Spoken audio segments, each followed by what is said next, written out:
ଦିବସେ ଦିଏ ମୁହିଁ ମୋର ପରିଚୟ। ଶବଦ ସାଗର ଶବ୍ଦ ଯୋଡ଼ି ଯୋଡ଼ି କାବ୍ୟ କବିତା ଛାନ୍ଦ ଚମ୍ପକୁ କରେ ସମୟ।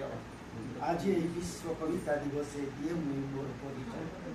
କବିଟିଏ ବୋଲି ବିଶ୍ୱ କବିତାକୁ କହିପାରେ ମୁଇଁ, କରିପାରେ ମୁଇଁ ମଧୁମୟ। ଗଢ଼ିପାରେ ମୁଇଁ ଶବ୍ଦ କଣାରକ ଚିତ୍ରରୁ ଖୋଜେ ମନର ଭାଷା।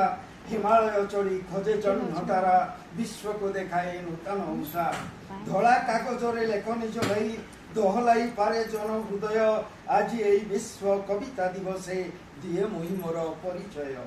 ଧୂସର ମରୁରେ ଶବ୍ଦମାନ ବୁନ୍ଦେ ଭରେ ଶୁଷ୍କ ବୃକ୍ଷେ ମୁଜିବନ୍ୟାସ। କରିପାରେ ଧରା ଶସ୍ୟ ଶ୍ୟାମଳ, ଭରି ଦେଇପାରେ ମଧୁର ହସ। ଦ୍ୱିତୀୟ ବ୍ରହ୍ମା ଯେ କବିଗଣ ବୋଲି ସୋମ ବ୍ରହ୍ମାଙ୍କର ରହି ଭୟ। ଆଜି ଏହି ବିଶ୍ୱ କବିତା ଦିବସେ ଦିଏ ମୁହିଁ ମୋର ପରିଚୟ। କବିର ଭାବନା କବିର କଳ୍ପନା ଆକାଶରେ ଉଡ଼ି ଗଡ଼ଇ ଘର। ସମୟକୁ ମଧ୍ୟ ବଦଳାଇ ପାରେ ଲେଖନି ଚାଳନା ଉନ୍ନତ ତାର। ପ୍ରାଚୁର୍ଯ୍ୟରେ ତାର ଦୋଳି ଖେଳିପାରେ, କବି ସାଜିପାରେ ସେ ଇଚ୍ଛାମୟ। ଆଜି ଏହି ବିଶ୍ୱ କବିତା ଦିବସେ ଦିଏ ମୁହିଁ ମୋର ପରିଚୟ।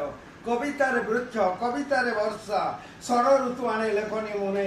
ଲେଖାରେ ଭାବନା ଯୋଡ଼େ ସେ କଳ୍ପନା, ବଢ଼ାଏ ବନ୍ୟା ସେ ପାଠକ ଜାଣେ। ଭାବରେ ପ୍ରେମର କରେ ଆନମନା, କବି ହାରେ ନାହିଁ ସଦା ଅଜେୟ।